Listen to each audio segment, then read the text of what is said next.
The views on a Breath of Fresh Air podcast reflects the parties involved, and we encourage you all to use it as a conversational tool that will lead to personal studies of your own. Hallelujah, hallelujah, hallelujah, hallelujah, hallelujah. Welcome to a Breath of Fresh Air podcast. Here with your hosts, Earl Roberts and Nakhaz Gay. As a young person, Christianity can be so foggy, like smoke in the mirrors and so unclear. But we're here to bring you a breath of fresh air. Behold, the Lord lays the earth waste, devastates it, distorts its surface and scatters its inhabitants. And the people will be like the priest, the servant like his master, the maid like her mistress, the buyer like the seller, the lender like the borrower, the creditor like the debtor. The earth will be completely laid waste and completely despoiled, for the Lord has spoken this word. The earth mourns and withers, the world fades and withers. The exalted of the people of the earth fade away. The earth is also polluted by its inhabitants, for they transgressed laws, violated statutes, broke the everlasting covenant. Therefore a curse devours the earth, and those who live in it are held guilty. Therefore the inhabitants of the earth are burned, and a few men are left. The new wine mourns, the vine decays, all the merry-hearted sigh, the gaiety of tambourines ceases, the noise of revelers stops, the gaiety of the harp ceases. They do not drink wine with song. Strong drink is bitter to those who drink it. The city of chaos is broken down. Every house is shut up so that none may enter. There is an outcry in the streets concerning the wine. All joy turns to gloom. The gaiety of the earth is banished. Desolation is left in the city, and the gate is battered to ruins. For thus it will be in the midst of the earth, among the peoples, as the shaking of an olive tree, as the gleanings when the grape harvest is over.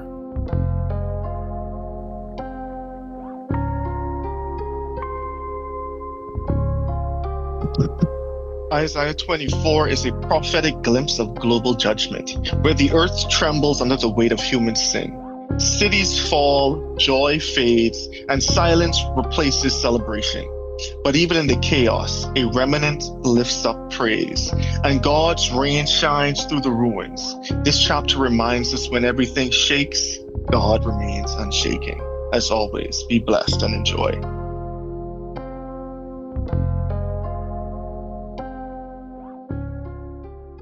All right.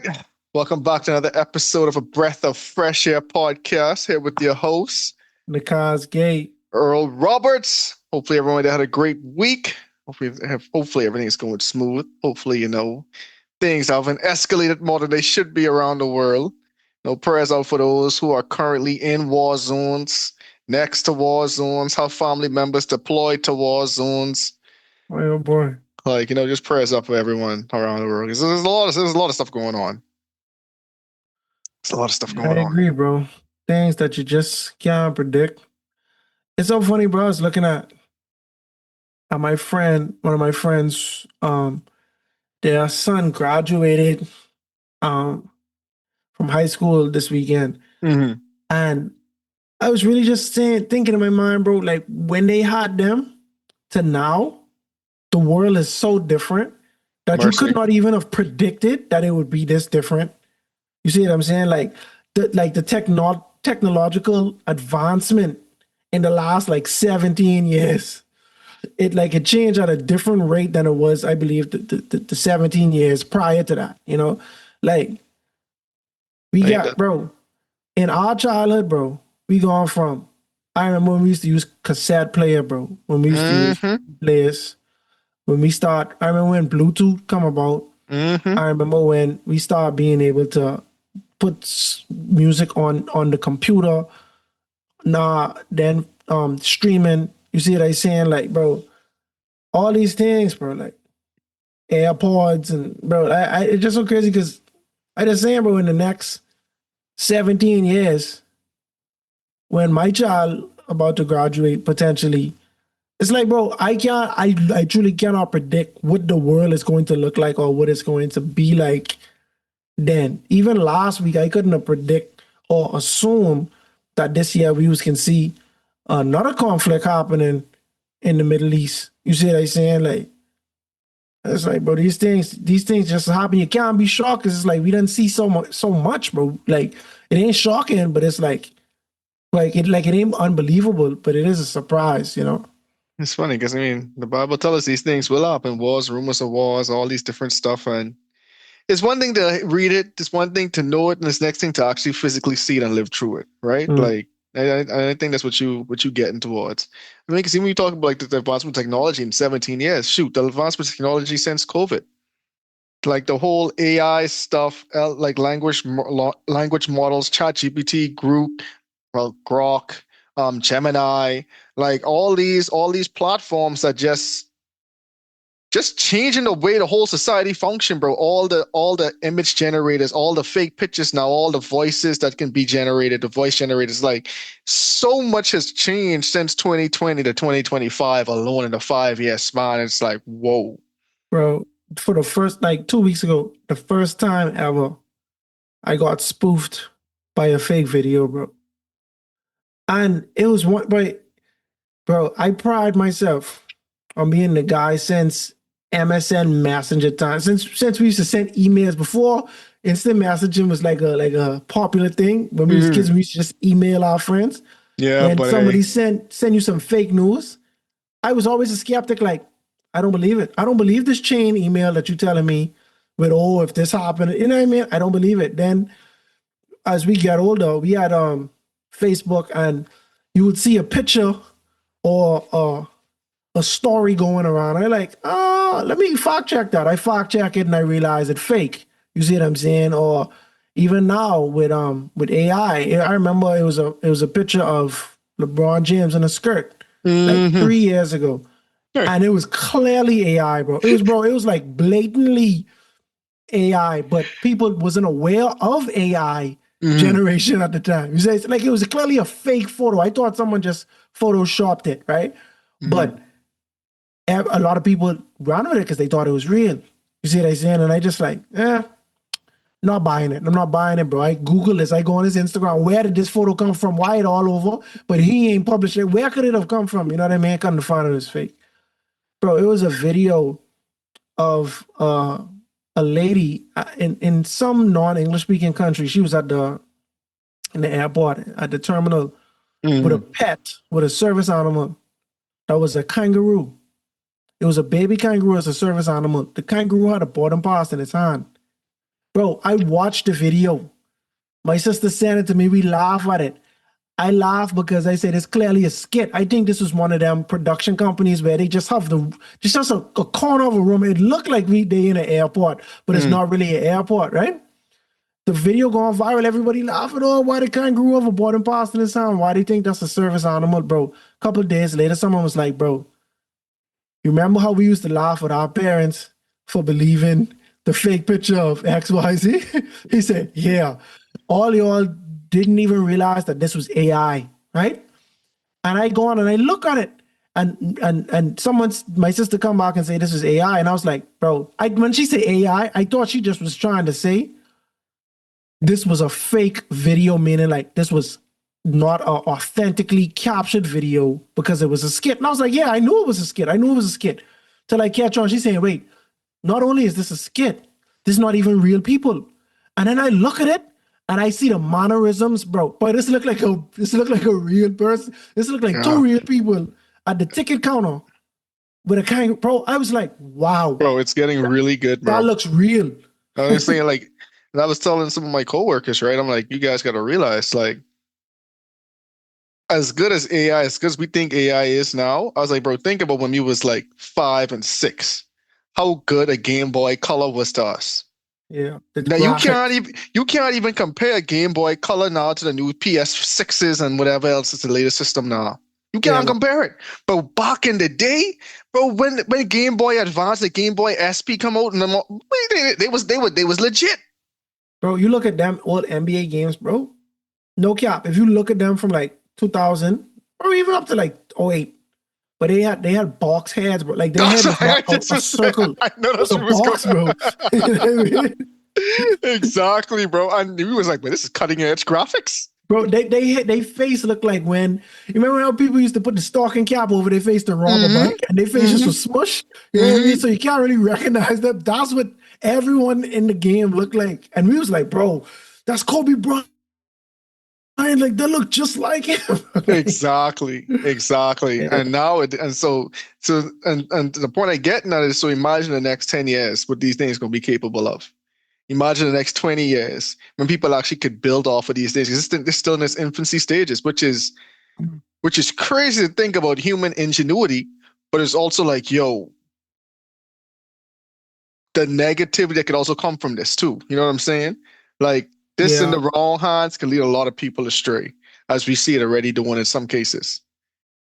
Yeah, Ayana and I, we just was talking about, she was asking my thoughts on this because Apostle was kind of, I ain't gonna say under fire, but it was a debate online because somebody, and I heard the story, I didn't read it, I don't know who it is, but somebody was attending church and they know the abilities of the apostle. They know the type of sermons the apostle preaches. Uh-huh. All of a sudden, the apostle's stepping it up a notch. Like the sermon's getting better.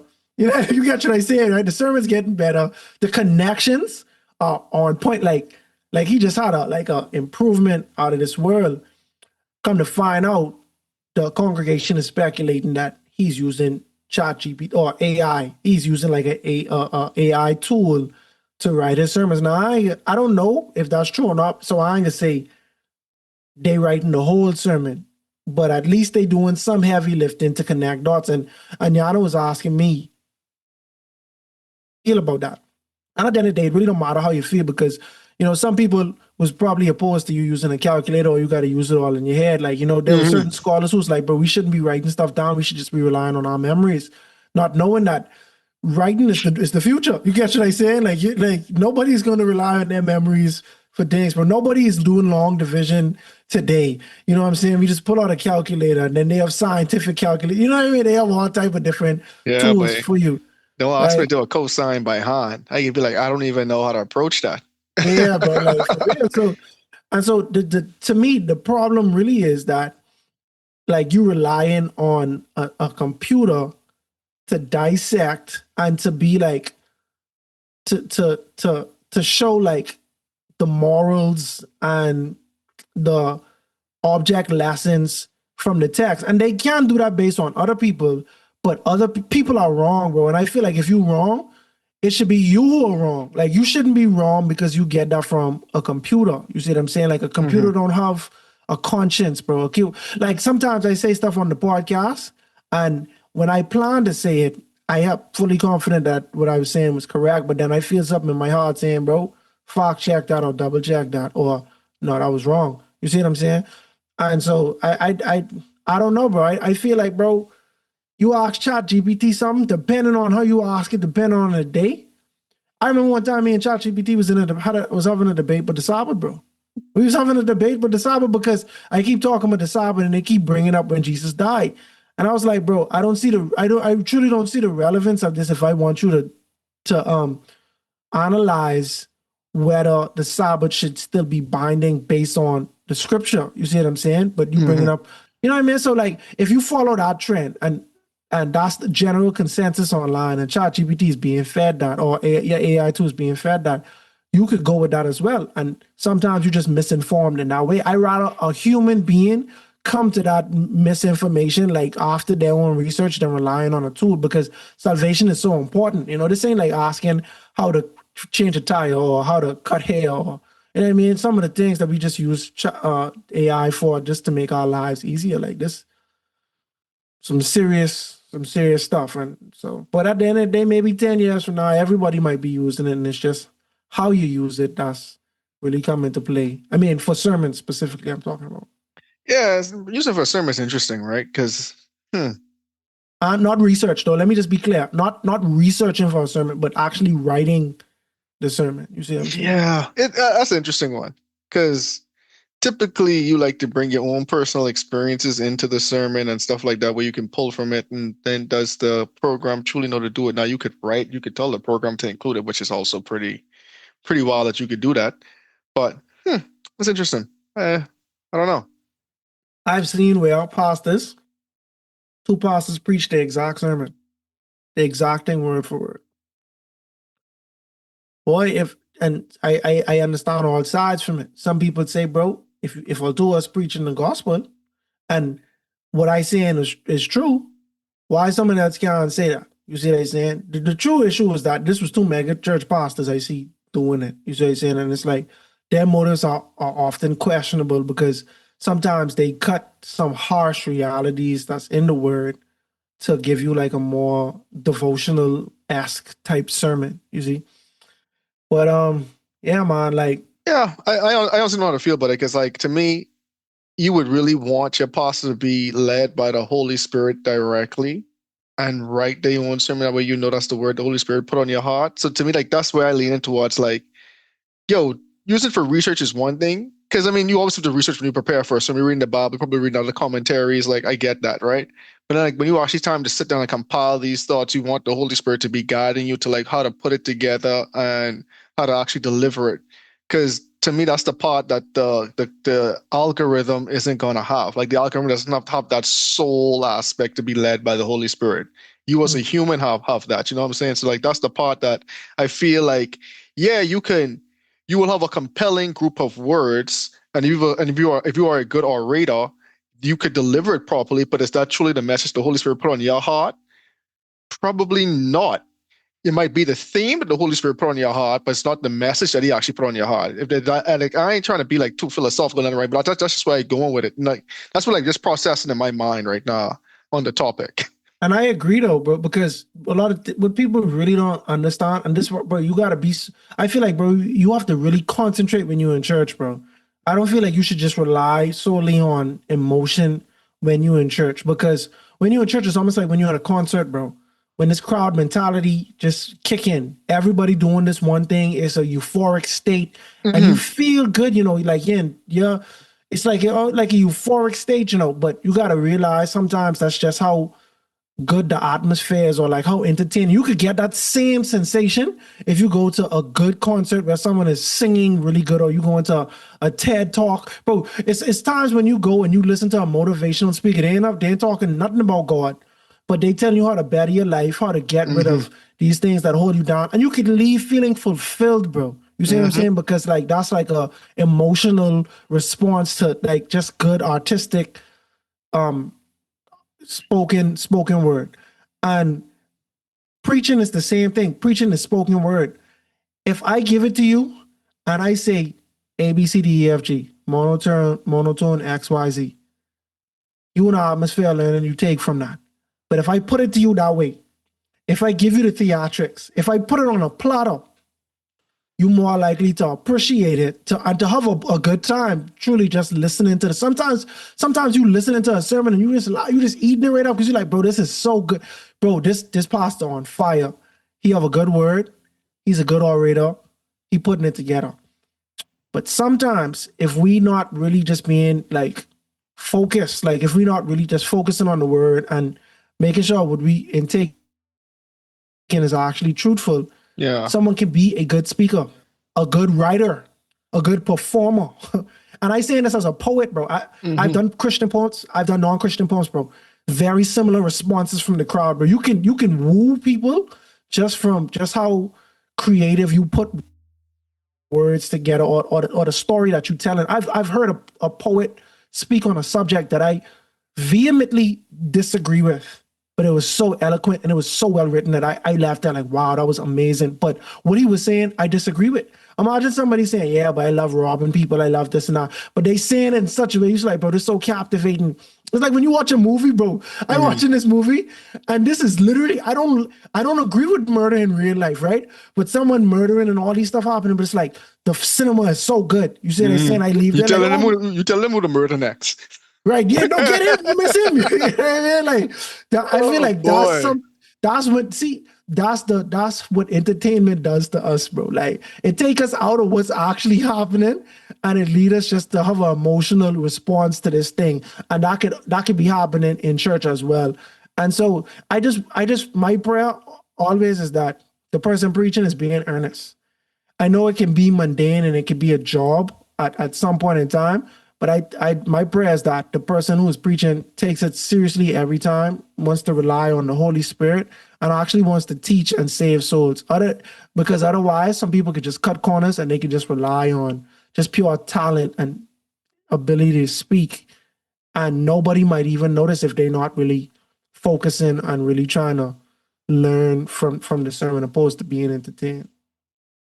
Yeah, a lot of people just go to church to just be entertained, and they confuse it. A lot of people just go into church for that fulfilling feeling, and it ain't really the fulfillment that they want. It's the fulfillment that the flesh wants, not the soul. You know what I'm saying? So like that's the important thing right there. Because you could go to church and the pastor could have a word that you need, but it ain't packaged in the way that you want it, and then Mhm. you don't receive it. Yeah, And I that's true. guilty of that sometimes. I ain't gonna lie. For sure. Like even going to Oakwood University, bro. There's so many talented preachers that you come in contact with, bro. Whether they visitors, whether they up and coming theology majors and stuff like that. So you can have such a standard that's like not realistic. So when you leave college and you go to whatever city, you go to whatever church, you expecting All Star Weekend every Every sermon week, yeah. every week. You catch what I saying? Like, but that ain't realistic. And my father-in-law always say, bro, you should be able to get at least something from the Mm-hmm. sermon. Like even if it's one thing, you should be able to get that. Like you should be able to be reaffirmed on this thing. You should be able to say, hey, let me this story, David and Goliath, I've read it a million times. Let me focus on just another point. You know what I'm saying? Let me try to understand it from a different perspective or whatever. But there should always be something that you can gain from the word. I know that's not 100% gonna happen, but you should strive to do that every time. I mean, but here's the thing. I get what you're saying. Like sometimes it seems like, oh, this person hearing taking it from my angle, I hear from again and again. But to me, it's the living word of God, man. It could always be something you should be able to get from it, no matter who delivering it, if they deliver it in a true manner. All right. So yeah. Yeah, man. Good talk. Who knows what the future will bring? Boy, whole lot more AI.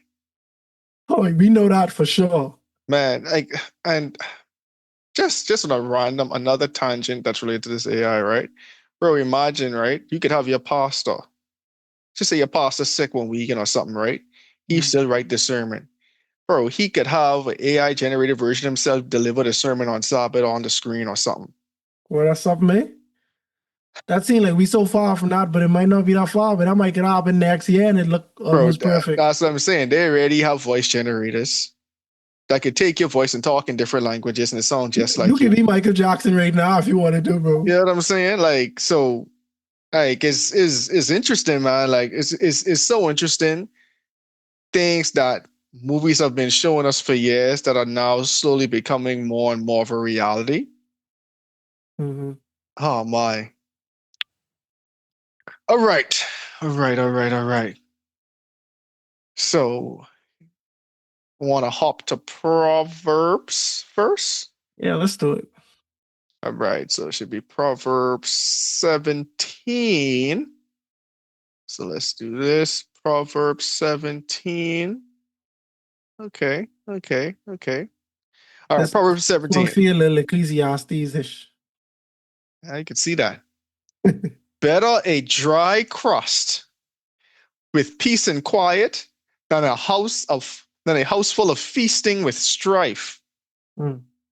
A prudent A prudent servant will rule over a disgraceful son and will share the inheritance as one of the family.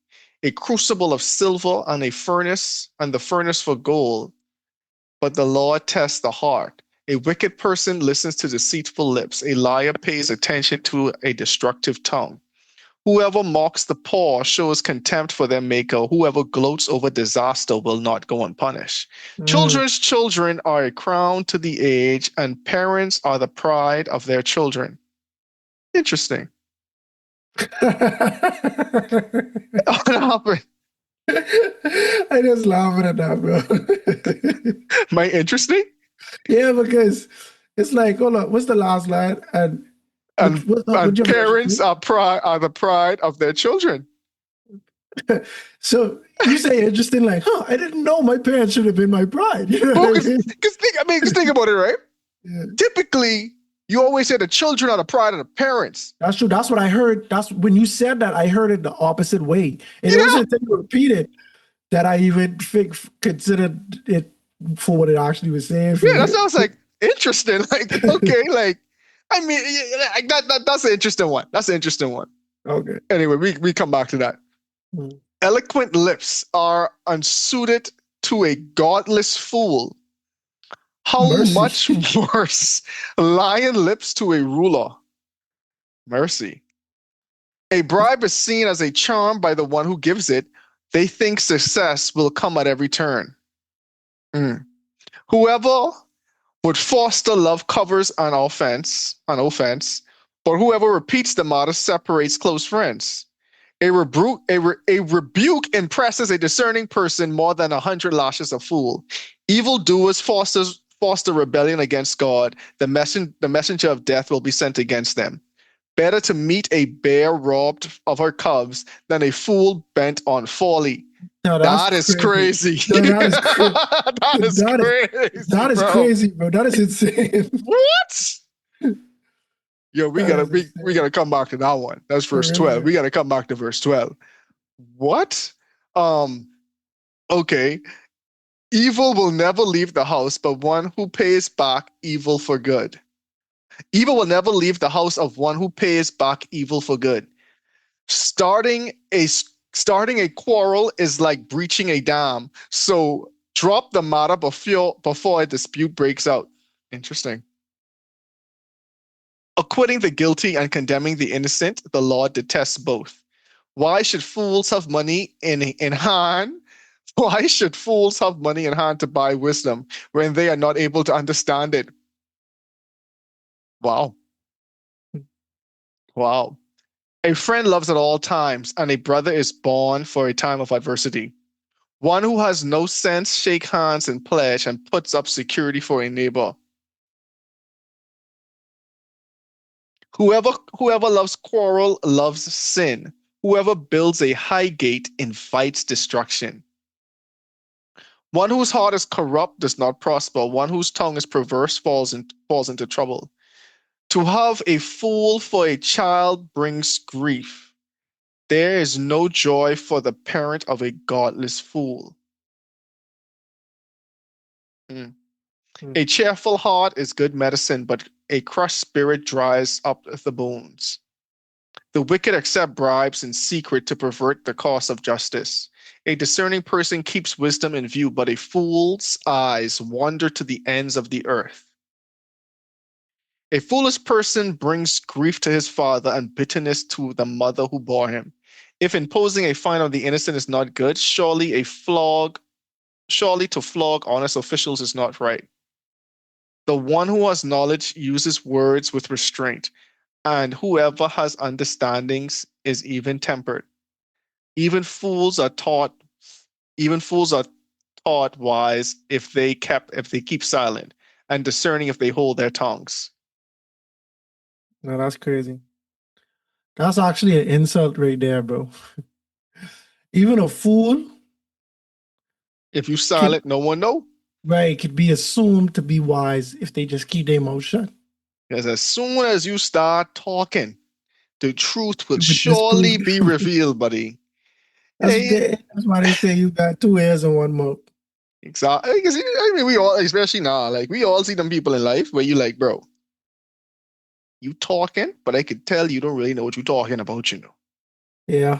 I could tell you ain't know what you're talking about. Like, let's let you run on. But we all know you have just lost credibility because everyone knows you don't know what you're talking about. That's the truth. That's all I can say. And what is be funny is the people who you won't even have a reason to be talking right now. You're just trying to talk to something important. And now you babbling on non-intelligently. And to me, it really just is bother me when I in a space and I seem to be the only one who could see through all of the empty words you saying. You get what I saying? Like that is bird with it. Like, bro, this are people buying this? Are people buying this? You know what I mean? Oh my. But I ain't gonna lie. It was this girl I went to school with.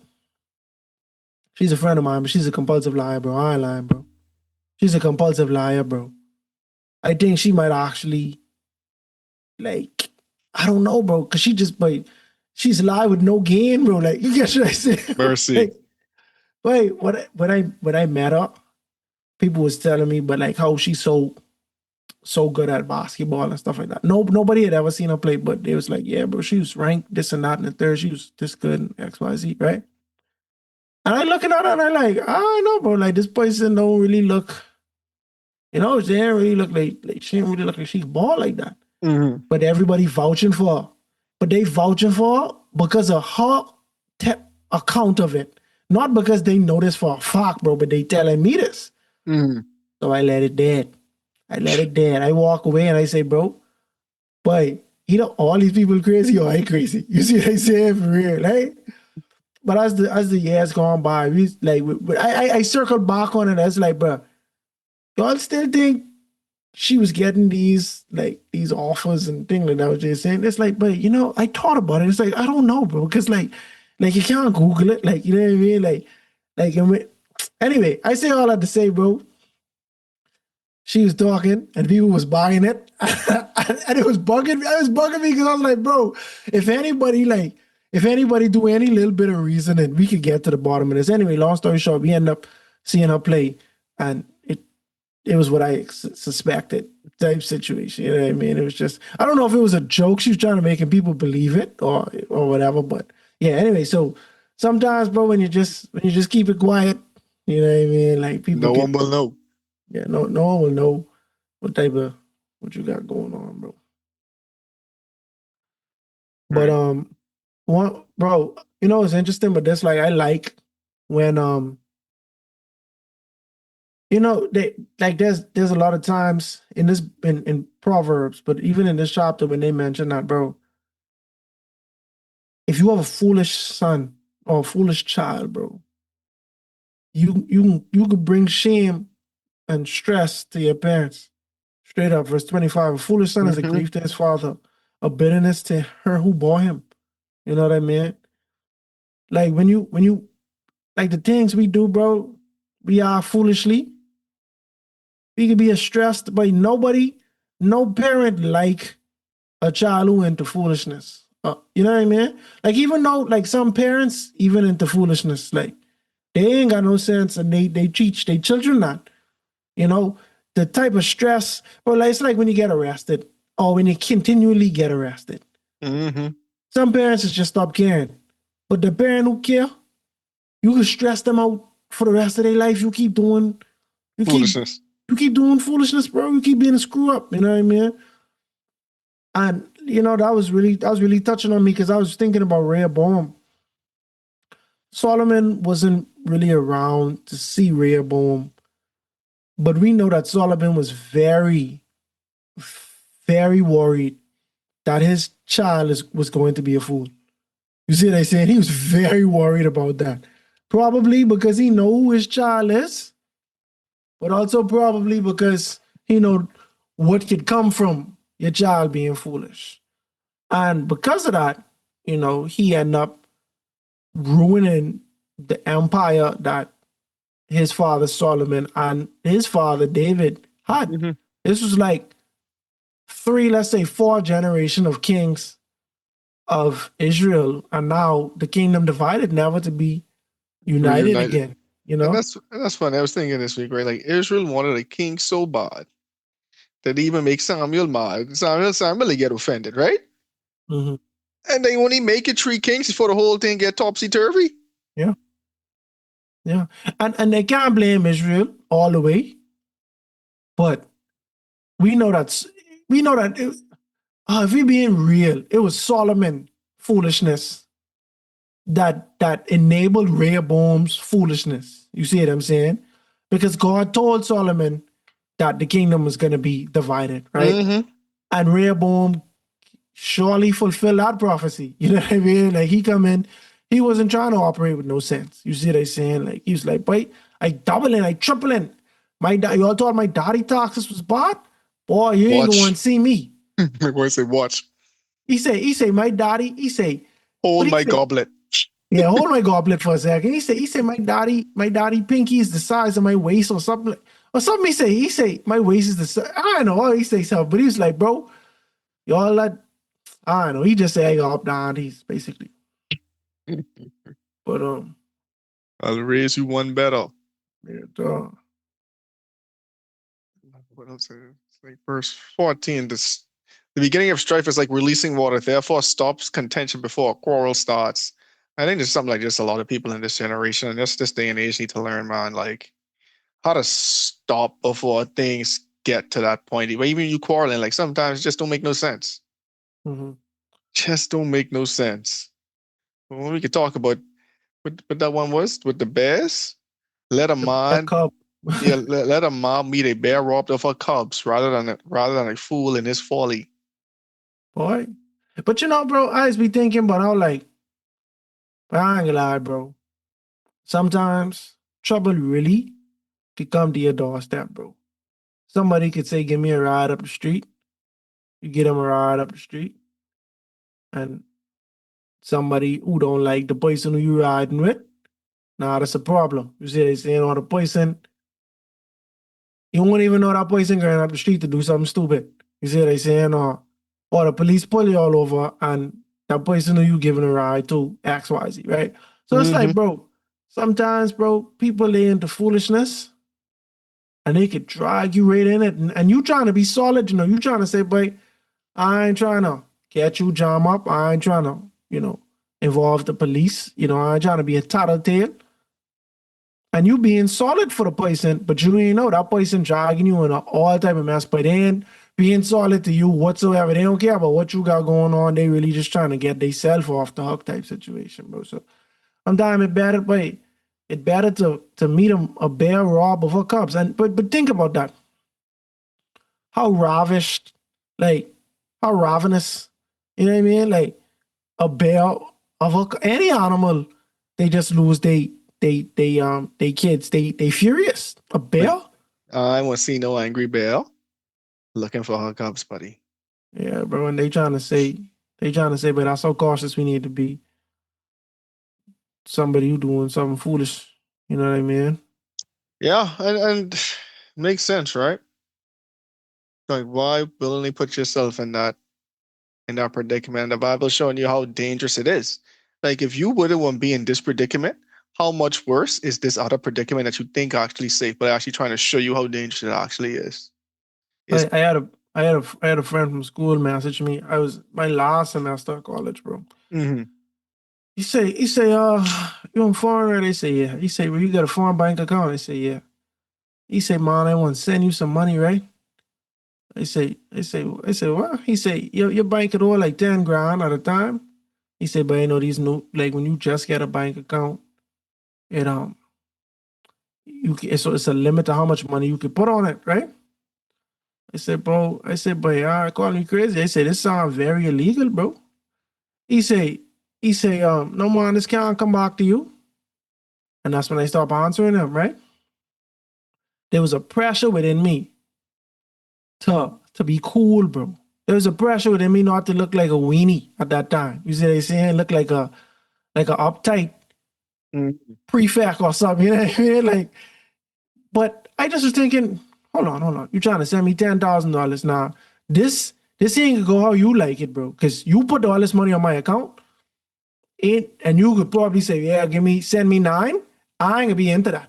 You see what I'm saying? Because this is my account. First of all, bro, I gotta get the biggest cut. You know what I mean? You ain't gonna like that. That's number one. Number two, if I say, bro, this sound illegal, and your response is, this can't come back to you, ain't No, nothing we gotta talk everything about. cool, bro. Everything's so cool. Everything 'Cause is you cool, know, bro. you know what you asking me to do, buddy. Hey, your Yeah. first response saying no, bro. Yeah, bro. Ain't even try to pacify the situation. No, No, bro. this can't come back to you. What you mean? It's my bank account with my name. It's my bank account. Hey, I gotta go in the bank and withdraw this money. Because you can't just go to the ATM and withdraw 10 grand. You see what No. I said?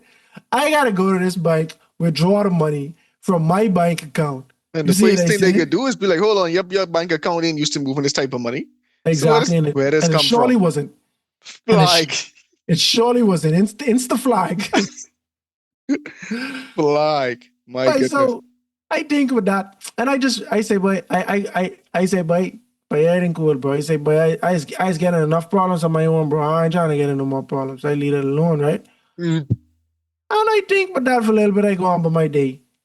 Couple like a year later, I looking for him to see. I want to see the fruits of it because I like, bro. If you getting this off, I want to see how you living, man. You see what I said? Dog in jail, Lord of mercy. in jail, bro.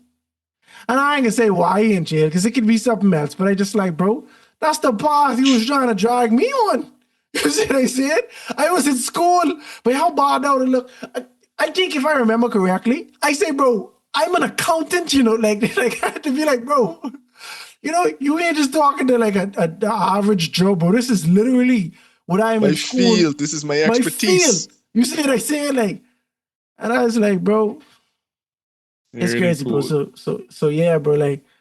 And then sometimes, but like sometimes the person and their foolishness it don't actually be that blatant, bro. So, but I ain't want to ignore the pressure that you could feel, bro. Like the pressure not to let people down, bro. The pressure to look cool, bro. The pressure to get ahead, bro. And like sometimes, bro, you know that's all it takes for people to actually do that, bro. I have a friend, bro. He ended up losing his job, you know, death by way of employment type situation, bro. But he's not. But this boy ain't like that, bro. Like everybody you talk to about the situation, he like, bro, dog ain't like that, bro. But it's like, bro, it's the pressure, bro. It's the pressure to keep up with the Joneses. It's the pressure to appease. I could be real. He had some things, he people around him, bro. You see what I'm saying? Like the pressure to appease these type of things, and it ended up costing him, bro. It ended up costing him his career, bro. I know what he got going on now. Hopefully he bounce back solid, but I just like, bro, these type of things in hindsight, everybody know it's foolish. You Yeah. see what I'm saying? It's foolish because it's like the risk ain't worth the reward, and then truly it's wrong. It's ethically wrong. You know. Yeah, bro. Excuse me. Guaranteed. And that's the sad reality of the matter. Yeah. All right, I got a few, and I could just riddle them off. They all consecutive. Go for it. An evildoer gives heed to false lips. A liar listens. This is verse 4. A liar listens eagerly to a spiteful tongue. And an evildoer gives heed to false lips.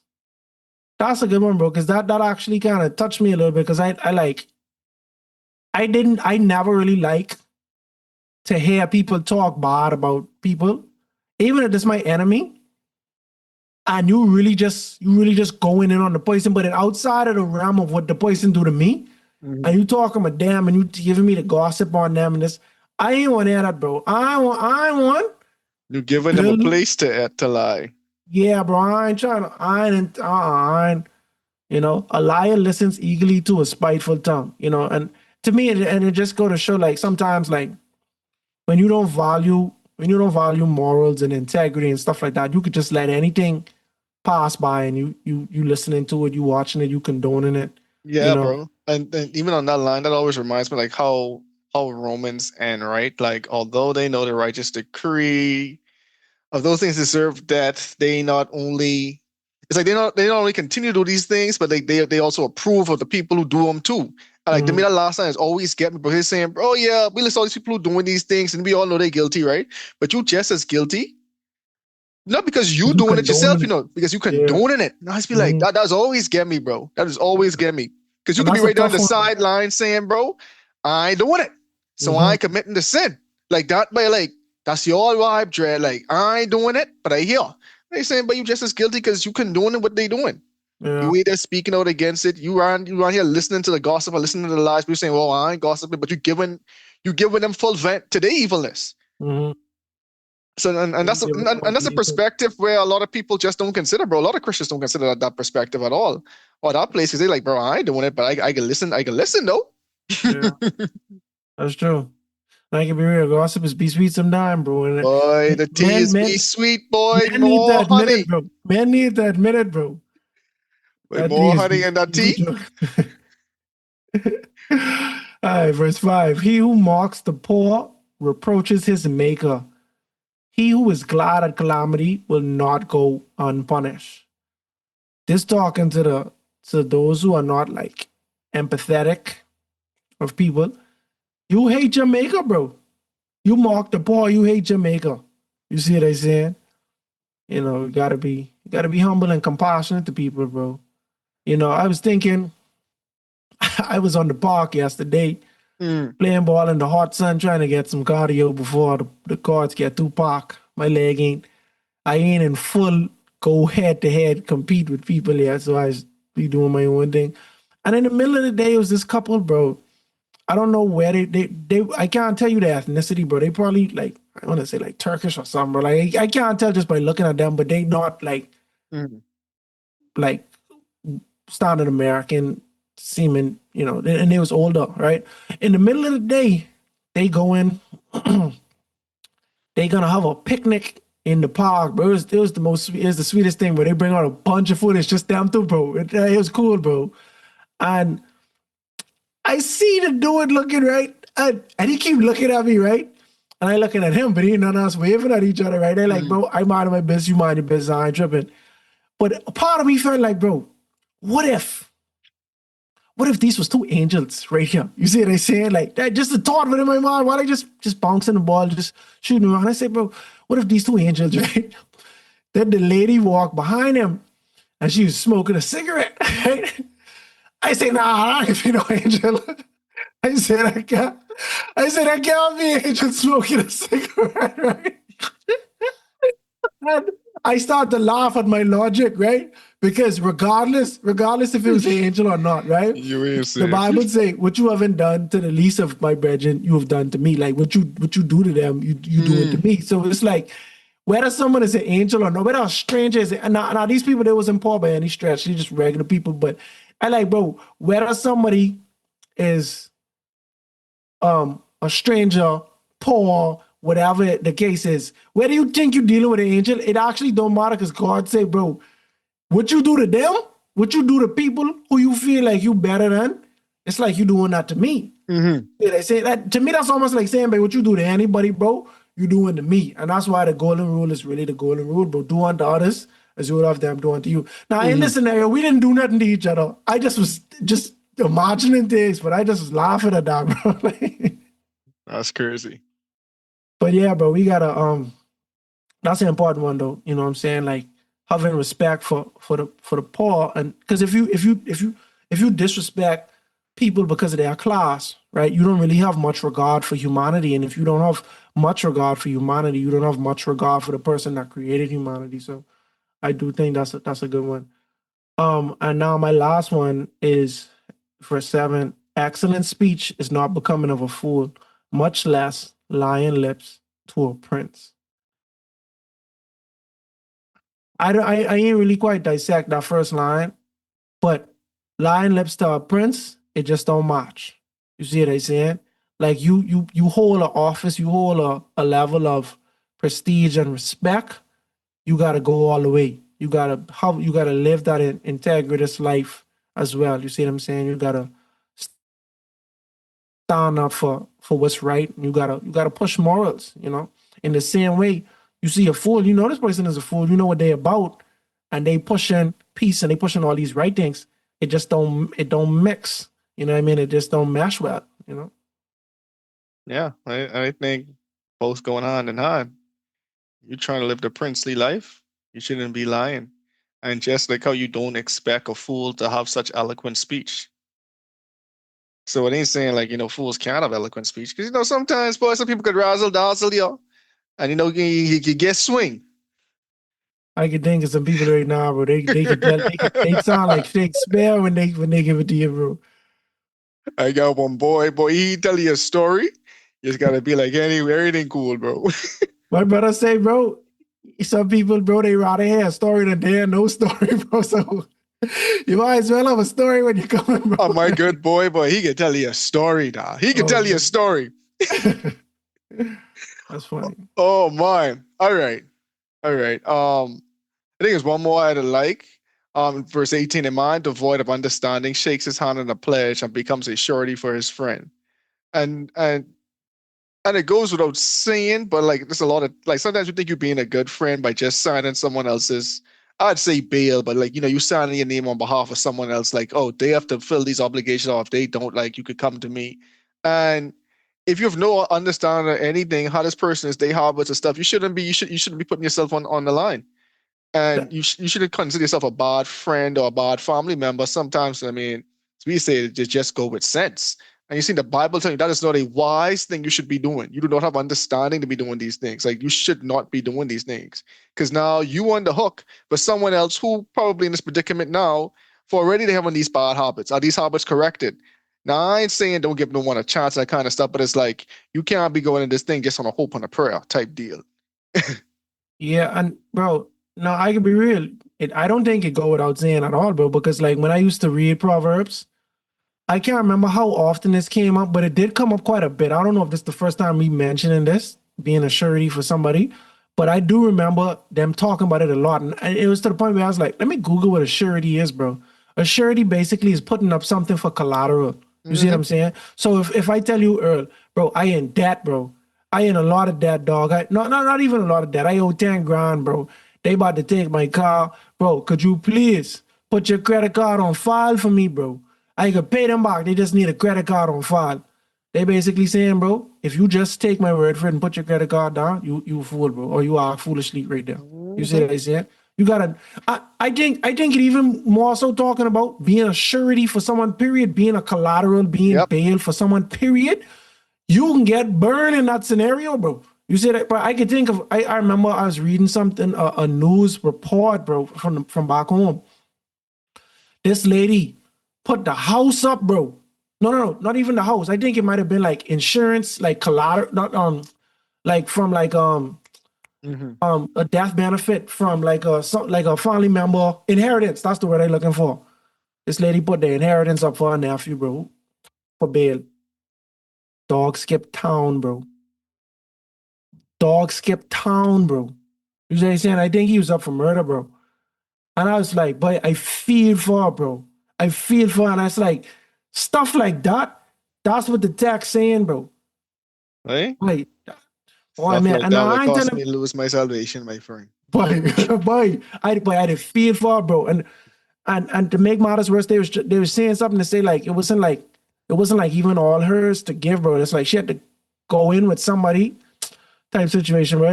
It was sad, dog. You know what I mean? Yeah, bro. A man devoid of understanding shakes hands in a pledge and becomes surety for his friend. You see what I'm saying? It's like, bro, let your friend deal with their obligation type situation, you know? And it just, I think it's more so saying like I think the text saying, bro, don't never be collateral for somebody or don't never put yourself out on the line or anything. But you should know this, bro. You should do this knowing, bro, this can burn you bad, bro. You said that you gotta have to understand them, bro. This ain't no sure I putting this up and I can get it back, you know? Yeah, and I think it's just to warn us against taking responsibility of the depths of this or the burdens of this, because again, like someone told me one time, like, bro, don't if you ever lend someone money, never anticipate to get it back. So you Mm-hmm. never lend someone money that you need. If you need this money in a month, don't lend it out. That's Even true. if because here's the thing, you could lend someone $1,000 today, right? And they say, boy, I could be real, but I could pay you over the next 2 weeks, over the next 4 weeks, 250. Yeah. That 250 each in them 4 weeks, it ain't hit the same as getting $1,000 back. Yeah. Because at the end, you're still getting $1,000 back, but like the 250, like it just don't hit the same. Yeah. And so it's just go for it. No, and sometimes you gotta consider the predicament the person in to need that to begin, because when someone actually need money, they in the hole. You see what I'm Exactly. saying? Not to pay you back, so that money what they get that take them out the hole. but that don't mean they up. You see, they say, so Exactly. now I got to get out the hole, then get up before I could pay you back. So it's like the likelihood of getting that back quick, it ain't that likely. Even the most reliable friend, you know. Exactly. So they say, boy, don't ever lend money you need immediately because ain't no telling when you could get that back. If you ever could get it back. Yeah. And I hear one next guy told me that because he's a wealthy guy, right? He wealthy. And he say, man, your family members coming, but oh, let me start this business of fund this. And he say, boy, I ain't lending you no money. And I ain't giving you as much as you want. He say Mhm. they ask him for he say that they would come say lend me 10 grand. He say I ain't gonna lend you 10 grand, but what I could do, I could give you 4 grand and we just walk away. You do Yeah. what you want to do with this 4 grand. You know if you know me a dime. Now he said on them. Either you Yeah. take the 4 grand and go, or you could be mad at me that I ain't giving you 10 grand. Mhm. And that's better. That's better than most, bro. He say, but because I need no obligation. I want you hunt me down. I need to be hunting you down back for my money. Yeah. So I remember talking about this before. Proverbs 11. He who is surety for a stranger will suffer, but one who hates being surety is secure. Mercy. Proverbs 11 verse 15. Yeah, boy. Because if you hate it, you ain't gonna do it, and you ain't gonna you can sleep good at night. You can sleep very good at night. Because now I think we can think about this extra pressure, because now you like, wait, because the worst thing to do is like now, one, like unfortunately what happened to that lady, the guy skipped town altogether. So now you like, my goodness, that going down the drain. Mm-hmm. And then worst come worst, if it's just like you lending someone money, you lend them money, but now you need the money. Yeah. And now you in a jam. Now you got to go borrow money from someone else because they ain't got your money. And now your relationship gets strained because they say it's going to pay you back Friday. It done been 2 weeks. You ain't get your money and now you need the money. Mm. Now you mad at them. Everybody lose, bro. But you was Exactly. the one. You ain't even have to lose because you make their problem your problem, bro. Exactly. Proverbs 6 verse 1. My son, if you become surety for your friend, if you have shaken hands in a pledge for a stranger, you are snared by the words of your mouth. Mm. You are taken by the words of your mouth. So do this, my son, and deliver yourself, for you have come into the hand of your friend. Go and humble yourself. Plead to your friend. You know, I think Solomon get burned a few times. how to. I think he got burned a few times. And he's saying, guys, let me tell you something. But don't play around with that. Don't do it. That collateral thing, bro. Don't do it, because surely you ain't gonna come out of this good. No. All right, let's make a switch to Isaiah. Yeah.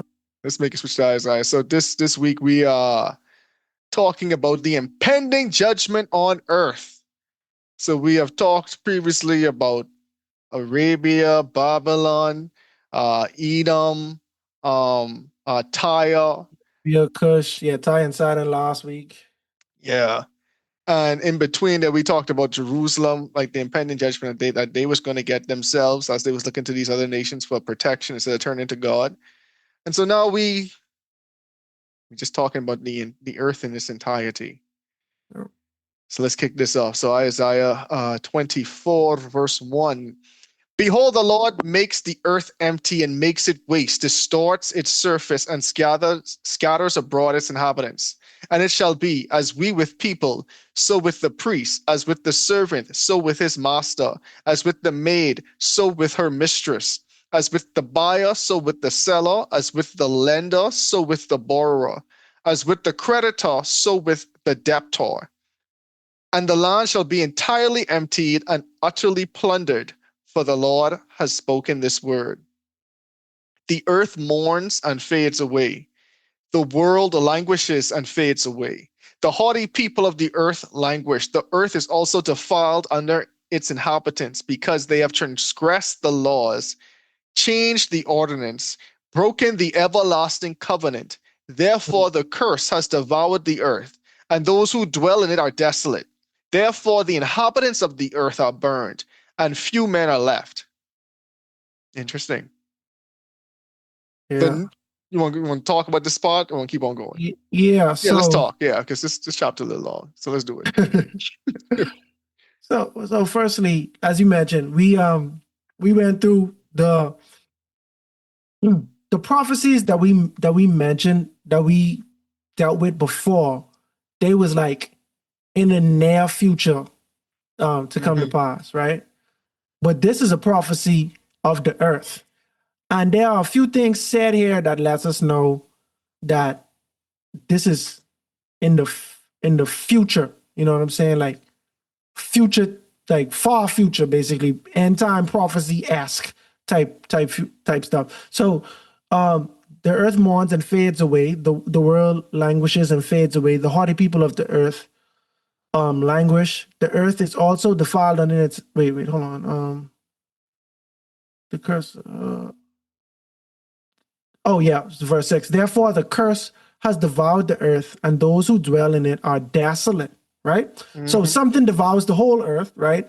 Desolation is happening, and the inhabitants of the earth are burned, and few men are left. Now, we remember when the flood happened, and God said he will never destroy the world by water again. You know what I'm saying? But now we hearing that the world has been destroyed once again. Like the world mourns. Just great devastation happened. And the reason behind it, as stated in the text, that the reason why the earth is defiled, right, is because they have transgressed the laws, changed ordinances, broken the everlasting covenant.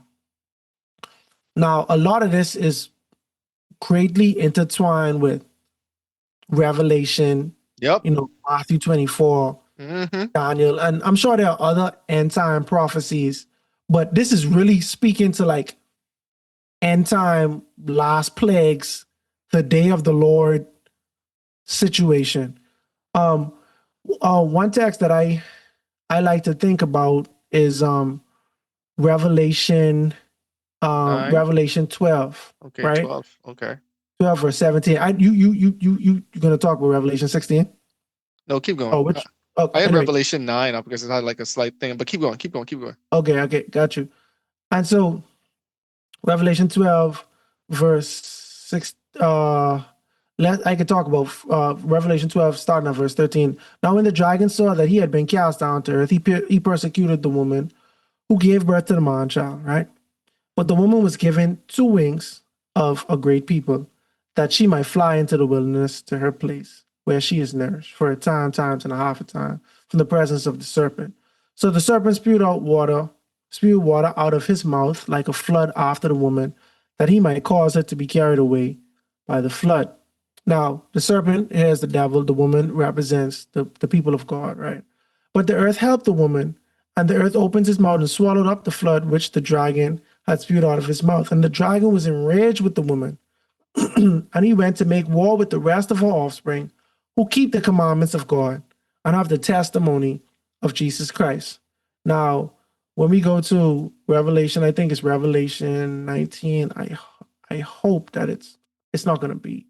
Anyway, but I was hoping that it would have been highlighted. Right. Anyway, Revelation 19 verse 10. And I fell at his feet to worship him, but he said to me, "See that you do not do that. I am a fellow servant." This is John talking to an angel. "And of your brethren who have the testimony of Jesus. Worship God, for the testimony of Jesus is the gift of prophecy." So here we see in Revelation 12, it's not directly correlated to the text, but I like to make mention of this because we see 2 things happening here. When in Isaiah 24, the world is under attack, right? And this is coming from God. This is a prophecy that God will will punish the entire earth. Why? Because the earth is also because they transgressed the law, they changed ordinances, broken the everlasting covenant, right? Here we see the dragon is wroth with the woman. Hold on, give me 1 second. The dragon was wroth with the woman because she kept the commandments of God and have the testimony of Jesus Christ. So this is 2 different end time prophecies being involved. They all connected, right? But 2 different parts of it where we see the commandments, or AKA the law of God, is a pivotal part. The devil is angry about it, and God is angry that they did not keep it. You see what I'm saying? So it's like this, I feel like this is like a fundamental piece in end time prophecy, and it's something that we should be thinking about even to this day. There are a lot of different philosophies and a lot of different interpretations of the Bible that want us to say, hey, forget the Old Testament, forget the law. We don't keep the law. The funny thing about this is, this in Isaiah, before there was a New Testament, before there was a Jesus dead and rose again, they talking about the law. They talking about something that is already fully established that anybody who read Isaiah would know. They talking about the commandments. You see what I'm saying? They talking about God's holy law and ordinances and one other thing my bad. Anything you want to say on that? Yeah, I just want to focus on like verse 6 for right now, right? It's like, so verse 6, therefore the curse has devoured the earth, and those who dwell in it are desolate. Therefore the inhabitants of earth are burned, and few men are left. Right? So like Ozzy say, it's in Daniel, but I'm gonna go to Matthew first and then Revelation, right? So in Matthew 24, like we said, it's talking about the end times, right? Verse 15, therefore when you see the abomination of desolation spoken by Daniel the prophet, standing in the holy place, whoever reads, let them understand. And those who are in Judea flee to the mountains, let them who is on the housetop not go down and take anything out of the house, and let them who is in the field not go back and get his clothes. But woe to those who is pregnant and those who are nursing babies in those days, and pray that your flight might not be in winter on the Sabbath. For when there is a great tribulation, such as not being seen since the beginning of the world until this time, no, nor will ever be, unless those days are short and no flesh shall be saved. But for the very elect's sake, those days will be shortened. Right, and jumping down to verse 29, immediately after the tribulation, those days, the sun will be darkened, the moon will not give its light, and the stars will fall from heaven, and the powers of heaven will be shaken.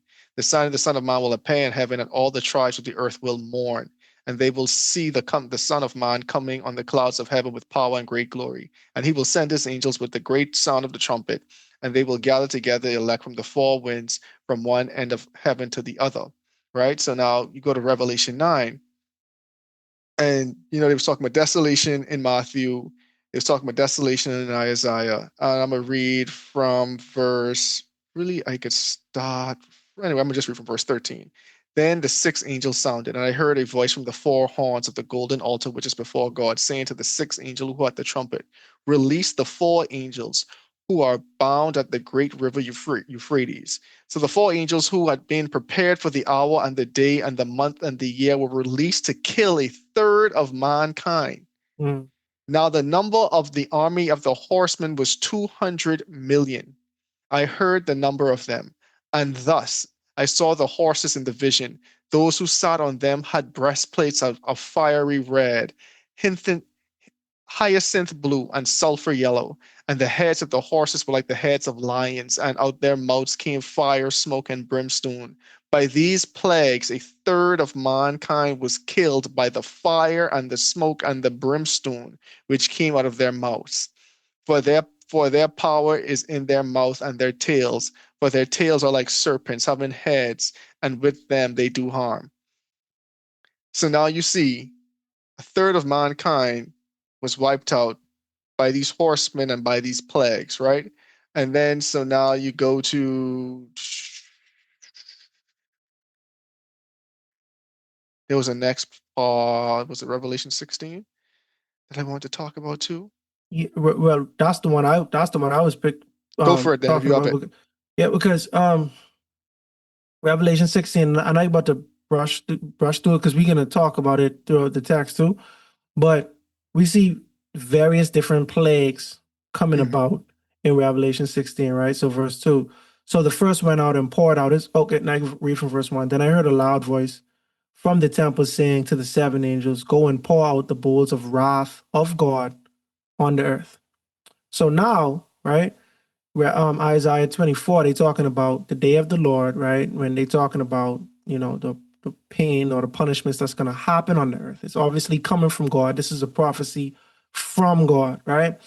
And in Revelation 16, as I'm mentioning, the angels are being dispatched to distribute the wrath of God, right? They have these bowls, and the bowls have different types of wrath of God. And the first bowl comes out, and loathsome sores came upon the men who had the mark of the beast and those who worship his image. Now, for context, um, when we talk about the mark of the beast, right?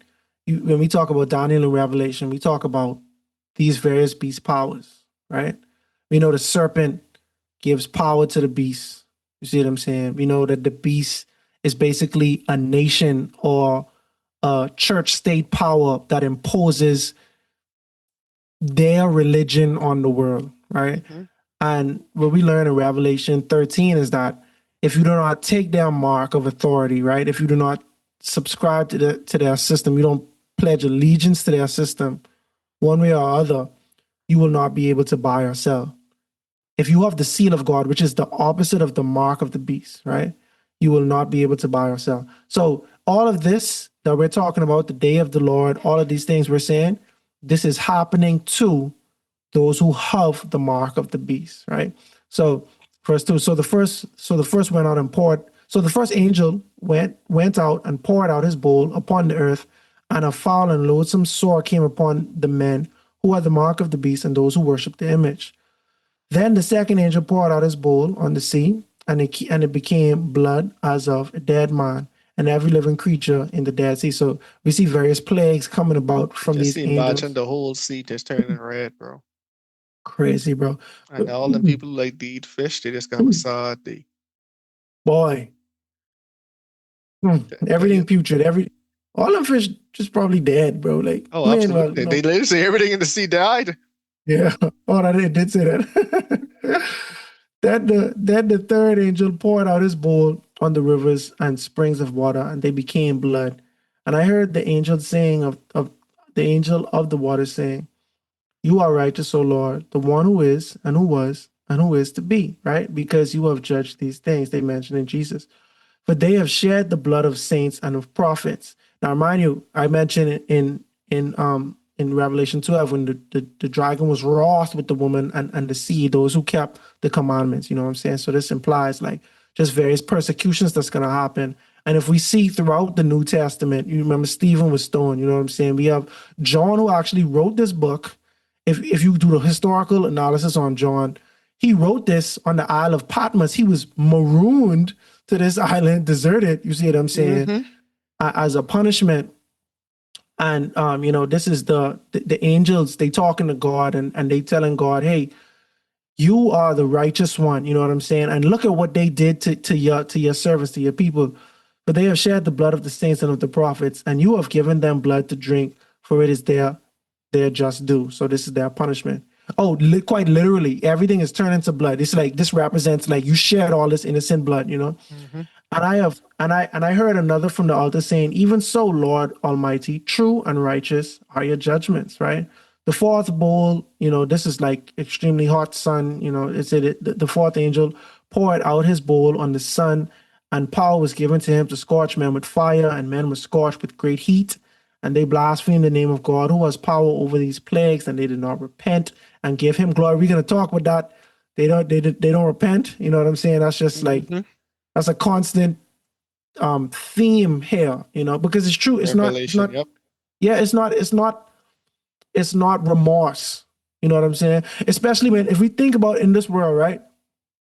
We're gonna take away every doctrine, every different denomination doctrine on what the mark of the beast is.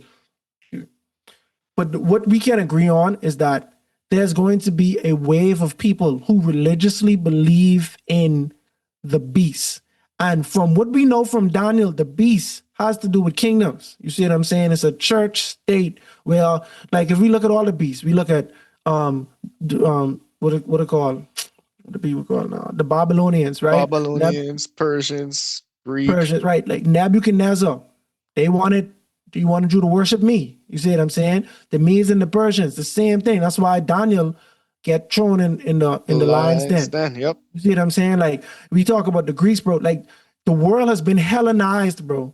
When they came into power, bro, like everything is like we converting everything to what we doing, and them during that time they were not worshipers of God, of Jesus the Most High, anything, you know what I'm saying? They were quite pagan. And the same thing with Rome, you know, we see it happening. And then, anyway, we watch our Daniel series. We're going to do a Revelation series one day. One day. One day. But anyway, so what we can agree on is that the beast is going to be a false religion or just false religion that's going to make you want to worship the dragon.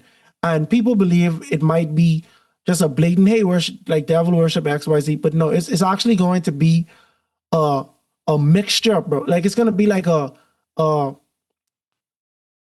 one world system where everybody believes, hey, this is for the greater good. This is the right thing that we're doing. But the only way to do this, God and the truth have to take the back seat. You see what I'm saying? Like Yeah, this is just like in the days of Noah, bro. Think about it. The days of Noah had to be ultimate group think, right? Because no one else got on that boat. It wasn't like it was just Noah, like a neighbor down the street. It was the whole world at that time. No one else got on that boat. So that was the ultimate group think. Everyone was saying that, we have the truth. And Noah was like, no, I got the truth, but Noah was in the minority. And so it's interesting how the Bible keeps on saying, so in the days of Noah shall it be at the end. You could and there's so much things that we know was happening at that time, right? But even like on the simple level, the truth took a back seat to the mainstream popular think. And these people thought they were right. They thought they was following God in a weird way, but they weren't. And so that's just how it can be in the end times too. Not to hijack your point. no, I get you, bro, and I like that. I like that analogy, bro, because it reminded me of Cain and Abel too, bro, because it was about worship, bro. God told both of them what to do. And we know God told them what to do because when Cain didn't do it, God showed him the error of his ways. He wasn't feeling that. You know, God Sin is asked, crouching at your doorstep. sin is crouching at your door. He's like, bro, do it again, bro. Like if you know what I'm saying, you do it right, I can blast it, bro. If you don't, sin, it waiting for you, bro. Sin. And he was like, nah, bro, that ain't fair. That ain't cool, bro. I worship you the way I want to worship you because this what I do best, bro. But at the end of the day, it wasn't what God asked for. You see what I'm saying? It's the reason why, and I have debates with people, not really debates, but I have conversation with people about this. But I fully believe, bro, the reason why Abel had to sacrifice a lamb because like what it say in Hebrews, without the shedding of blood, there's no remission of sins, bro. You see what I'm saying? This was a sacrifice unto Jesus because he was going to be the lamb that was slain for our sins. You see what I'm saying? Like this is homage, this is type and anti-type, this is foreshadowing. All of these things have meaning. But if you give me the fruits, it's like first fruits, you could ask for thanks. That's like a thank offering type situation, but there's no shedding of blood. There's no remission. It's just like this, bro. When they blaspheme against God, you see what I'm saying? They blaspheme because there was no remorse, because I ain't really into following you because remember we read in Isaiah 24, bro, they abandoned the law. If we don't, like, it's like I was just reading Romans, bro. And he was saying, bro, if I didn't have the law, I wouldn't know this was sin and type situation. You know what I mean? You abandon the law, you give yourself no hope at actually knowing how to please God and knowing what truth is or the right thing to do. You lawless. And that's why Jesus say, I do not know you. Depart from me. I do not know you. He who practice lawlessness. Yeah. You see what I'm saying? Like, yeah, but anyway. So I can just breeze through these last three, I'd say. So after the scorched sun, right? We have darkness and pain. You know what I'm saying? The angel, he brought about darkness, and they gnawed their teeth because of the pain of the darkness. You see what I'm saying? They continue to blaspheme God. Now they have pain and sores and stuff like that. Then the Euphrates dried up. Yep. And then the last plague was the earth utterly shaken, so just big worldwide earthquakes. You know what I'm saying? Yeah, I could just finish this text. Verse 17, then the angel poured out his bowl into the air, and a loud voice came out of the temple of heaven from the throne saying, "It is done." And there were noises and thunderings and lightnings, and there was a great earthquake, such a mighty and great earthquake as had not occurred since men were on the earth. Now the great city was divided into three, and the cities of the nations fell, and great Babylon was rendered before God to give up the cup of her wine, give her the cup of the wine of the fierceness of his wrath. Then every island fled away, and the mountains Mercy. were not found, and great hail from heaven fell upon them, each hailstone about the weight of a talent. Men blasphemed God because of the plague of hail, since that plague was exceedingly great. So after every plague, they just blaspheme God. You know what I'm saying? They didn't get it right. And it makes sense because you already, you give yourself over to the mark of the beast, Just imagine 100 pound of hail falling out the sky, boy.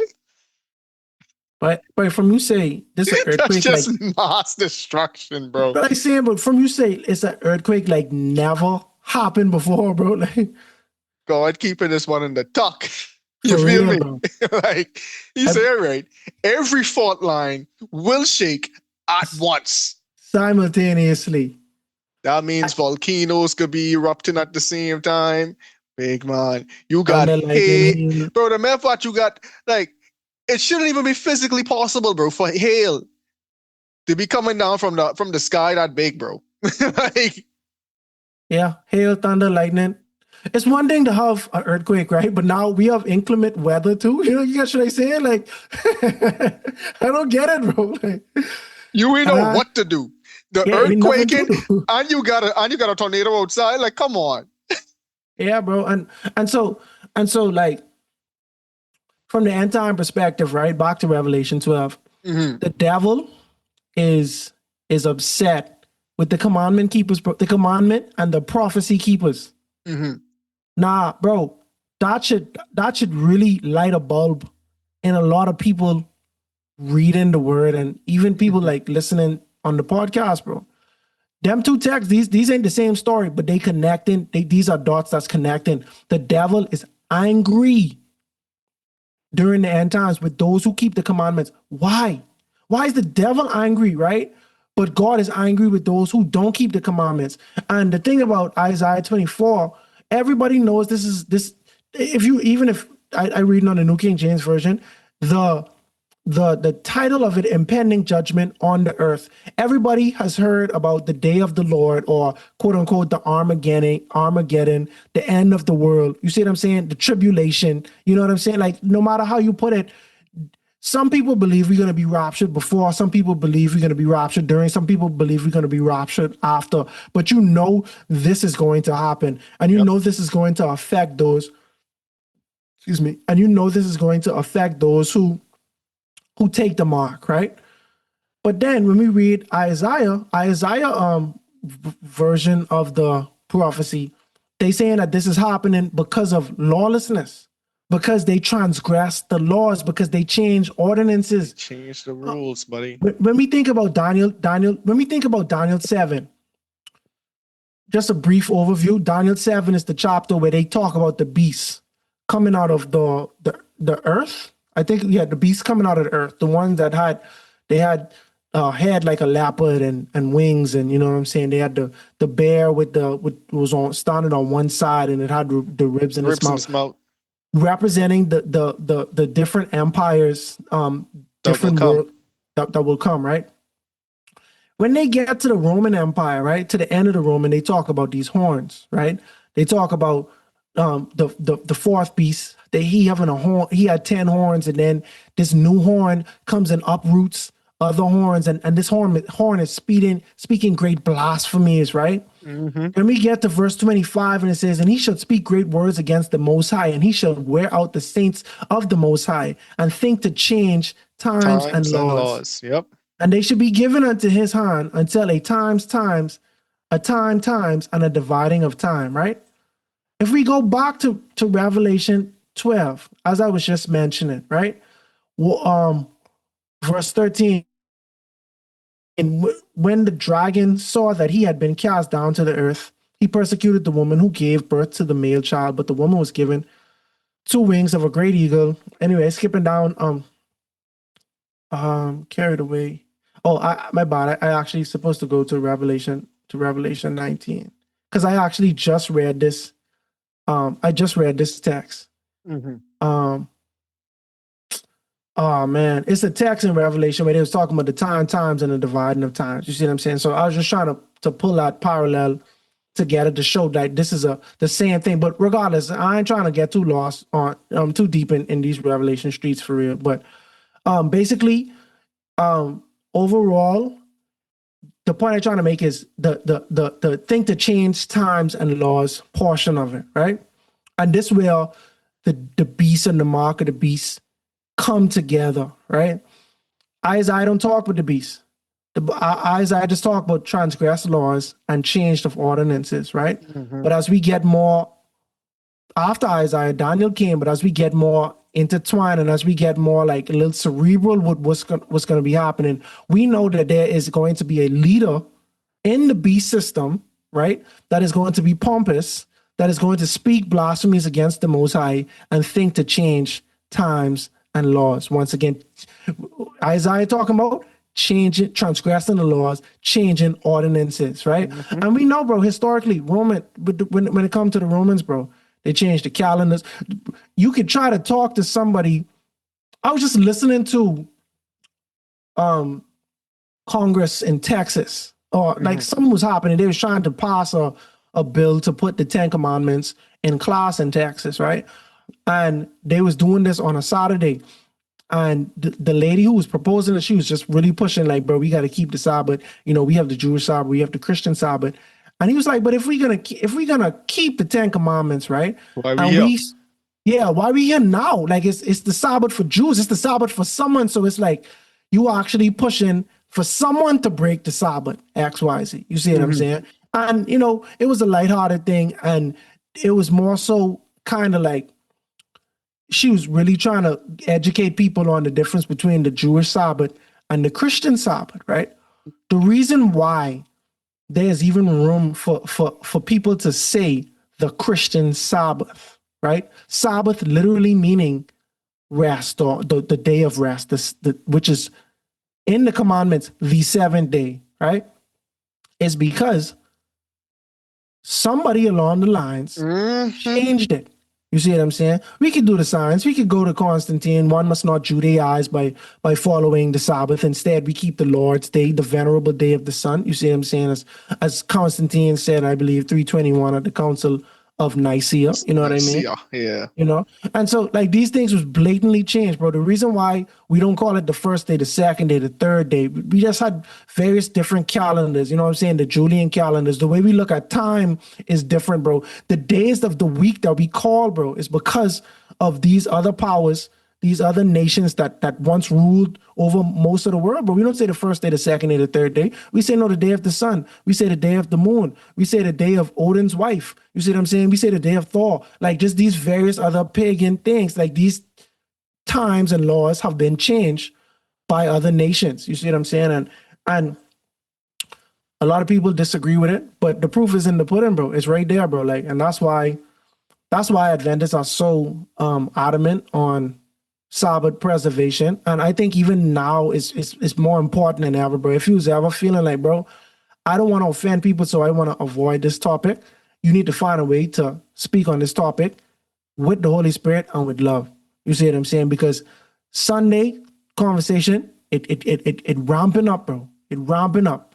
Project 2025, they implement a day of rest, bro. A day of communal rest, bro. We see it happening. And now guess what?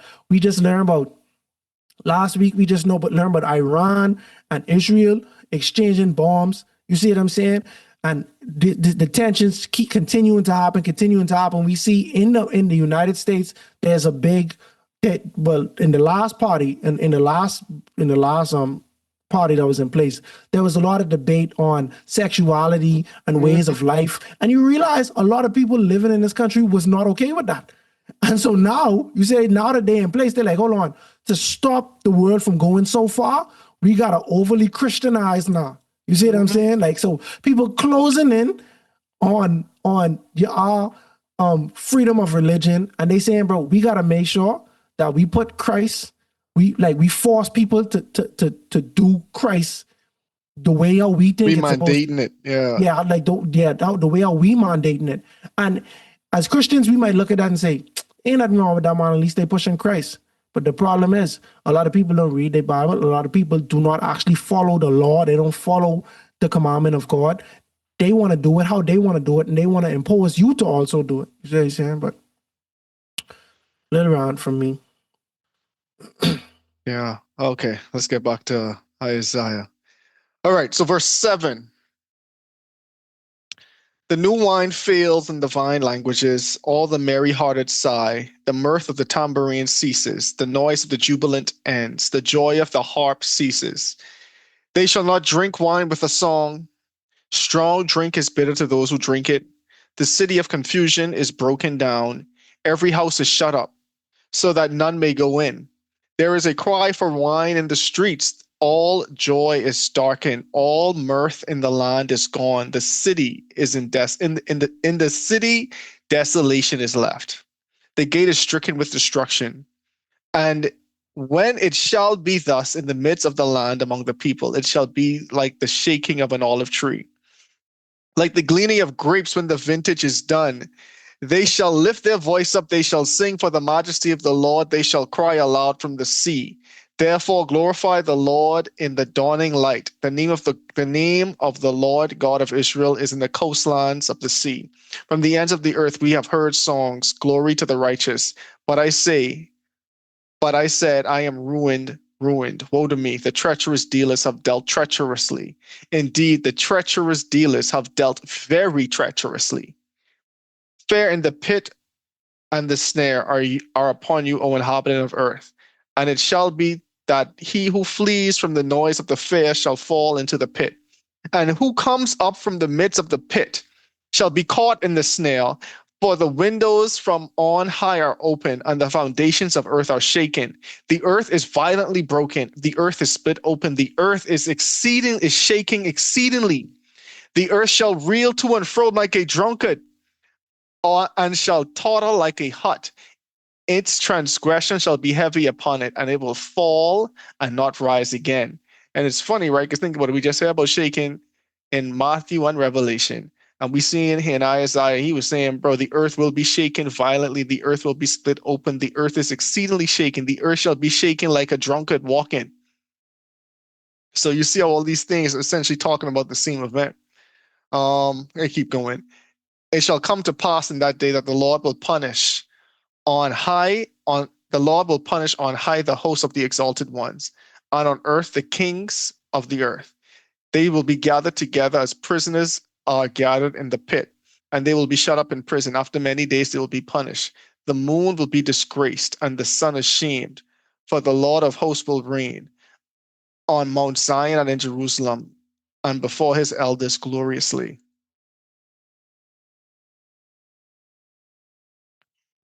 So, boy, one thing that we know for sure is that in the midst of these prophecies against the various nation,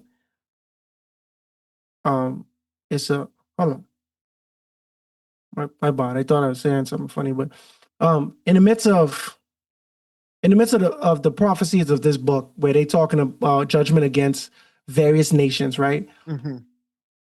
We started off talking against, hey, Jerusalem, this was going to happen. Israel, this was going to happen. Taking a break, neighboring cities, this was going to happen. This was going to happen.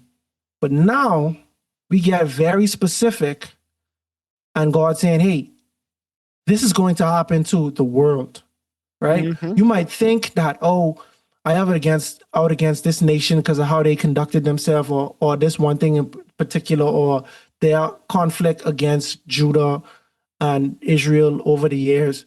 But it actually comes down to righteousness and unrighteousness at the end of the day. And it's funny because when you read texts like this, the New Testament kind of opens up, or maybe I'm saying it backwards, the Old Testament kind of opens up a little more. Sometimes we can believe that the Old Testament, the way God conducted himself in the Old Testament, is completely different than in the New Testament. In the New Testament, oh, Jesus came to die for all, and everybody could be Christian and anything. But in the Old Testament, it's like, nah, it was only love for the Jews. It was only punishment for those who who weren't against Jews, or maybe the Jews getting punishment a lot because they transgressing the law. When we have other nations, we have Egypt, we have Babylon, we have all these other nations just thriving, but Egypt, the one getting punished straight through, right? Why? Because they were supposed to be the ones under covenant. Here in this text, we see how the New Testament makes so much sense as to how anybody could be in relationship with God, with Jesus. Anybody can be saved. And I'm saying this because everybody is held to the same standard here. This right here, this text, it ain't saying, hey, oh, Israel is doing this. Oh, Edom is doing this. You know what I'm saying? It is saying, hey, the people of the earth is this is happening to them. You see what I'm saying? This is happening to everybody because of the state of the world, you know?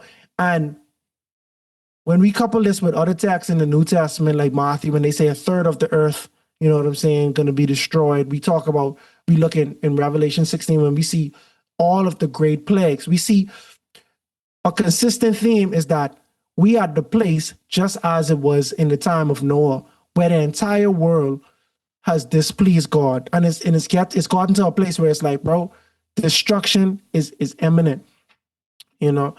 And even going on to Noah, I always question, how could God destroy the world?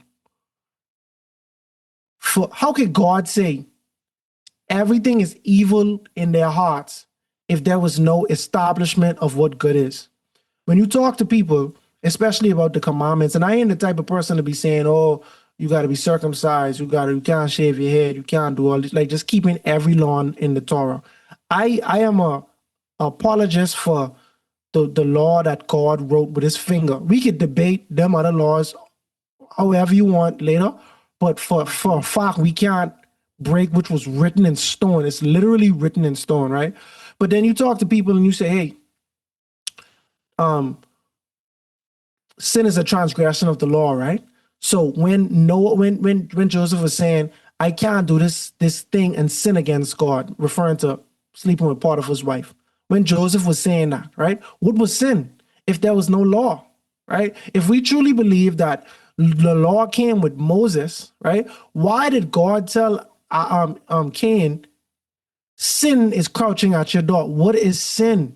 What is sin if there is no law? You know, I make the argument that the law has existed, maybe not in physical form, because we don't have evidence of anything being listed in physical form before the flood. You see what I'm saying? Nope, they don't mention a book. They don't mention, oh, so how you know who your great grandfather was? You see what I'm saying? If we ain't write this down, but they don't mention it.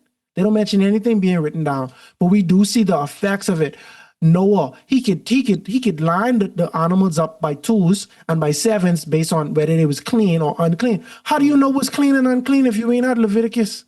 Exactly. You see what I'm saying? Like, if Leviticus teaches was clean and unclean, how Noah could do it without that? You see what I'm saying? Like, we have evidence to say that the law, God's law, has been around ever since there was a need for it. Ever since Adam and Eve ate of the fruit, there was good and evil, right? But God, there must have been a way that God defined what is good or what is evil. Otherwise, how can I be punished for something that ain't even a rule? Something I don't even know. Something I don't even know. Imagine me and you, I say, Earl, let's play a game. What's the game? I said, let's invent a game right now, right? We invent the game and we ain't even explain what the game is. We playing it now. I ain't saying nothing, right? Then as soon as you drive to the left, I say, that's a foul. And you say, how that could be a foul? Oh, that's a foul because you drive to the left. But we never established that. We never what? We never established. That's why when we play in Uno, I always say, What's the rules? What is the house rules? We starting with the rules, bro. Because when y'all trying to stock a draw 2 on a draw 4, I need to know what the rules is, bro. I can play anyway. I just need to know what the rules is. Just need to know what I'm up against. I just need to know what I'm up against, right? So with that concept, when God destroyed the whole world by flood, it is implied just based on other parts of the Bible when God destroyed that there was lawlessness. Every inclination of their heart was evil. That's what they say in Genesis, right? Everything was evil, right? And it only could be evil based on in relevance to the law. That's like what they say in Romans, bro. Like that's like another text where they say, knowing the law and not, I think it's in James, knowing the law and not following after it. It's like looking in the mirror, and then as soon as you walk away, you forget what you look like. Yeah. It's a reflection, bro. Like it gives you a point of reference. You know what I mean? And so anyway, I ain't trying to make this solely about the law, but the fact of the matter is, when lawlessness has reached this boiling point, destruction is imminent. And it happened as in the times of Noah. And this is talking about a future prophecy to happen. Some could argue, how we know this ain't happened yet? When in the world, outside of the flood, has the world been completely destroyed? Fox. Yeah.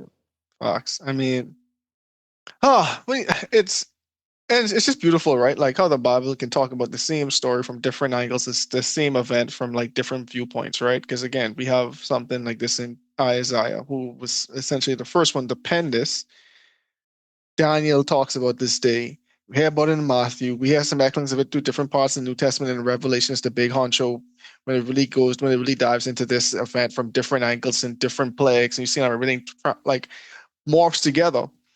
But man, at the end of the day, we see like God saying, yeah, all these nations gonna get their things. Jerusalem, you gonna get your things in the near term. But guess what? There's gonna a time when the earth again is so evil, so full of lawlessness, that God is gonna have to do what He just did he's going to have to do on a larger scale than what He's gonna do to you individual nations. You individual nations are getting punished for your evilness and your wicked ways, but it's gonna come a point where this is gonna be again into the whole earth. The earth itself will become desolate. We talk about how Tyre is going to become desolate, how Babylon is going to get overrun by the Medes and Persian, how Jerusalem is going to get conquered and sacked and burnt down and driven into desolation. But there's going to be a time when it's going to happen worldwide. It's going to be a time when the earth is going to be shaken so violently it's like a drunkard.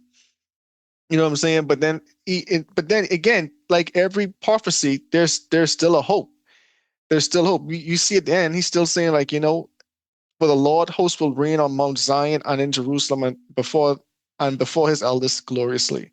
Like even though all this will happen, what's going to happen? Like how is this ending? With God reigning over the world, God reigning over His kingdom, just as it should be in the end. And we see the same thing again in multiple stories in the Bible. How after the Great Tribulation, what does it end with? Even though the earth goes through all that destruction, it ends with Jesus coming back. It ends with Jesus finally taking his rightful seat on the throne. You know what I'm saying? So I think that's something we should also look forward to. We shouldn't really be scared of the tribulation, as a lot of people, a lot of people in the Christian circle are always saying like, "Oh, I want to be dead before the tribulation. I want to be this and that and the third." Which I understand why they're saying that. I understand the fear of living through that time, but at the end of the day, we should be looking. And there's a song we used to sing in church, right? We have this hope in the coming of the Lord.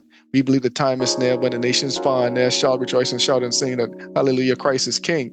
And I think that's something that we should also be looking forward to. Yeah, we know what's going to come before that, but I think like the ultimate vision and knowing that Christ is coming back should be something we should also be aspiring to and looking forward to.